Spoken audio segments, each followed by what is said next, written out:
ఇప్పుడు మరి ఒక ప్రశ్న. 16:64 is mean proportion to 25:? Options A 150, B 216, C 180, D 125. Answer 125. అది ఎలానో మనం ఇప్పుడు చూద్దాము. 16 అనేది చూడండి, ఇక్కడ 16 అనేది 4 స్క్వేర్. 16 అనేది 4 స్క్వేర్. అలానే 64 అనేది మనకి 4 క్యూబ్డ్లో మనకి వస్తుంది. చూడండి, 4 స్క్వేర్ 16, 4 క్యూబ్డ్ 64.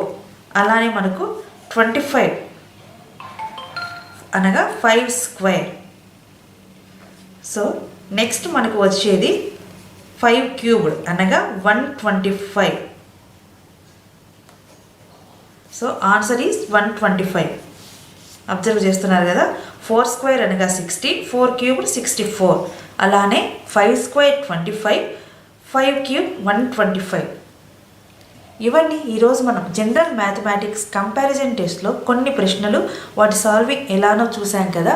ఈ వీడియోని చూసినందుకు ధన్యవాదములు.